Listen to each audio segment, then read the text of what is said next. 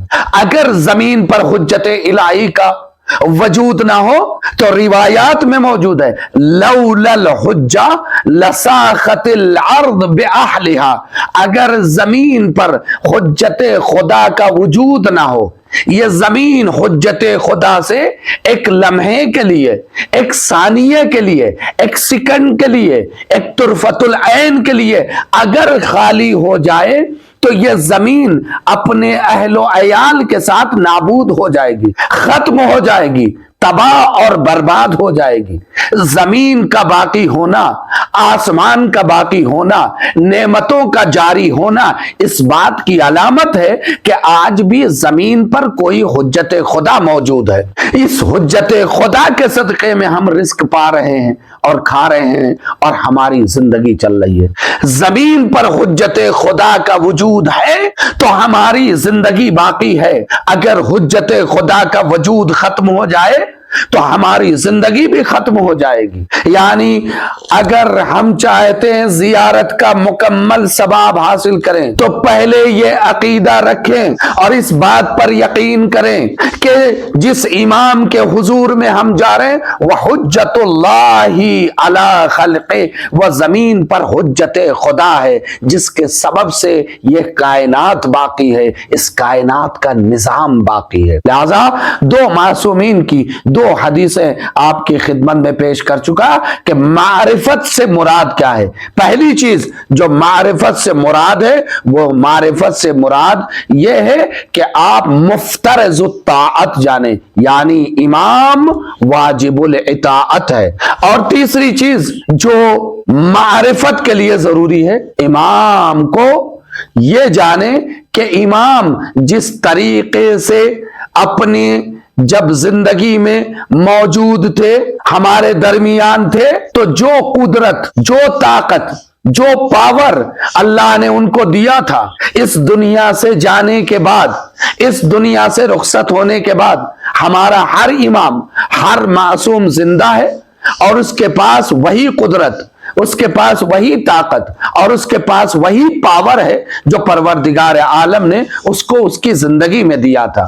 یعنی اس کی قدرت میں، اس کی طاقت میں، اس کے پاور میں کوئی کمی نہیں ہے۔ اس کی وجہ یہ ہے کہ آج ایک گروہ ایسا ہے جو یہ کہتا ہے کہ نبی کریم اس دنیا سے چلے گئے تو اب نبی کریم کے جانے کے بعد ان کے پاس کوئی قدرت نہیں ہے، ان کی کوئی طاقت نہیں ہے، ان کے پاس کوئی پاور نہیں ہے، عام مردوں کی طرح معاذ اللہ وہ اس دنیا سے چلے گئے، جیسے عام مردے ہیں ویسے وہ بھی ہیں۔ لیکن معاذ اللہ، استغفر اللہ، نہ ہمارا یہ عقیدہ ہے، نہ کبھی ہمارا عقیدہ تھا اور نہ کبھی ہم شیعوں کا عقیدہ رہے گا، بلکہ ہمارا عقیدہ یہ ہے کہ ہمارا ہر معصوم، ہمارا ہر امام، ہمارا ہر رہبر، ہمارا ہر ہادی جس طریقے سے اس دنیا میں جب موجود تھا، جب اس کی باڈی، اس کا جسم اس دنیا میں موجود تھا، تو جو طاقت، جو قدرت، جو پاور اسے حاصل تھا، اس دنیا سے جانے کے بعد بھی اس کو وہی قدرت، وہی طاقت، وہی پاور حاصل ہے۔